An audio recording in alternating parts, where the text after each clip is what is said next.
అక్రమాస్తుల సంపాదనకు చెన్నై పోయస్ గార్డెన్లోని తమిళనాడు దివంగత ముఖ్యమంత్రి జయలలిత నివాసం నుంచి కుట్ర జరిగిందని సర్వోన్నత న్యాయస్థానం స్పష్టం చేసింది.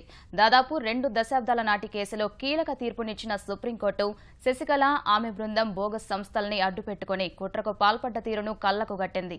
అదే సమయంలో అవినీతిని, సంపద పట్ల దురాశగా అభివర్ణించిన న్యాయస్థానం సమాజం నుంచి ఆ మహమ్మారిని పారదోలడంలో ప్రతి పౌరుడు భాగస్వామి కావాలని పిలుపునిచ్చింది. చెన్నై పోయస్ గార్డెన్లో తమిళనాడు దివంగత ముఖ్యమంత్రి జయలలిత నివాసమైన వేద నిలయం అక్రమాస్తుల సంపాదన కుట్రకు కేంద్ర బిందువని సర్వోన్నత న్యాయస్థానం స్పష్టం చేసింది. 1991-96 వరకు జయ ముఖ్యమంత్రిగా ఉండగా ఆమె 66,65,00,000 రూపాయల అక్రమాస్తులు కూడబెట్టారన్న కేసుపై సుదీర్ఘ విచారణ తర్వాత నిందితుల్ని దోషులుగా తేల్చిన జస్టిస్ పీసీ ఘోష్, జస్టిస్ అమితవరాయ్తో కూడిన ధర్మాసనం తీర్పు ప్రతిలో ఈ మేరకు పేర్కొంది. జయలలిత అక్రమంగా సంపాదించిన డబ్బును సక్రమంగా సంపాదించిందిగా చూపేందుకు బూటకపు సంస్థల పేరిట ఆస్తులు కొనుగోలు చేశారని సుప్రీంకోర్టు నిర్ధారించింది. జయలలిత, ఆమె స్నేహితురాలు శశికళ సహా ఇతర నిందితుల పేరిట ఉన్న అనేక బ్యాంక్ ఖాతాల మధ్య సాగిన నిధుల ప్రవాహం పోయస్ గార్డెన్లోని జయ నివాసం వేదికగా సాగిన కుట్రకు అద్దం పడుతుందని న్యాయస్థానం వ్యాఖ్యానించింది. ఎలాంటి రక్త సంబంధం లేకపోయినా శశికళను, ఆమె బంధువులు సుధాకరన్, ఇళవరసి జయ నివాసంలోనే ఉన్న విషయాన్ని సుప్రీంకోర్టు గుర్తు చేసింది.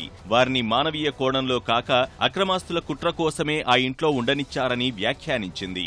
ఇతర నిందితులు సాగించిన కార్యకలాపాల గురించి తనకు తెలియదని, గతంలో జయ చేసిన వాదన అంగీకారయోగ్యం కాదని సుప్రీంకోర్టు అభిప్రాయపడింది.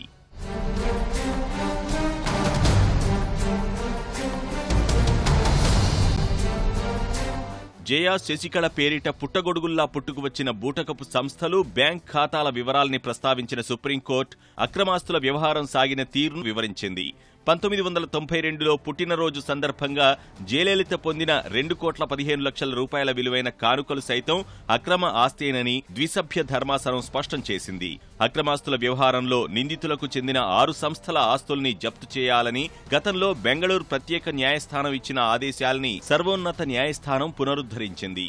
4 నిందితులు దోషులన్న జస్టిస్ పీసీ ఘోష్ అభిప్రాయంతో ఏకీభవిస్తూనే జస్టిస్ అమితవరాయ్ ప్రత్యేక తీర్పు ప్రతిని రాశారు. చట్టం కళ్లుగప్పి అక్రమ సంపాదనను సక్రమంగా చూపేందుకు అనేక బూటకపు సంస్థలు సహా మొత్తం 34 సంస్థలతో ఓ వలయాన్ని సృష్టించారని వ్యాఖ్యానించారు. ఈ చర్య భారీగా ఆస్తులు కూడబెట్టేందుకు అమలు చేసిన కుట్రను తెలియజెబుతోందని పేర్కొన్నారు. ఇదే సమయంలో సమాజాన్ని పట్టిపీడిస్తున్న అవినీతి భూతంపై జస్టిస్ రాయ్ కీలక వ్యాఖ్యలు చేశారు. నైతిక ప్రమాణాలు దిగజారడం కారణంగా పుట్టుకొచ్చిన అవినీతి ధనికులకు, పేదలకు మధ్య అంతరాన్ని మరింత పెంచుతోందన్నారు. అవినీతికి పాల్పడేవారు, అందుకు ఉసిగొల్పేవాడు శిక్షార్హులని, వారు సమాజానికి, దేశానికి జవాబు చెప్పాల్సి ఉందని జస్టిస్ అమితవరాయ్ తీర్పు ప్రతిలో పేర్కొన్నారు. అవినీతి నుంచి దేశానికి విముక్తి కలిగించే పవిత్ర యజ్ఞంలో ప్రతి పౌరుడు భాగస్వామి కావాల్సి ఉందని జస్టిస్ రాయ్ అభిప్రాయపడ్డారు.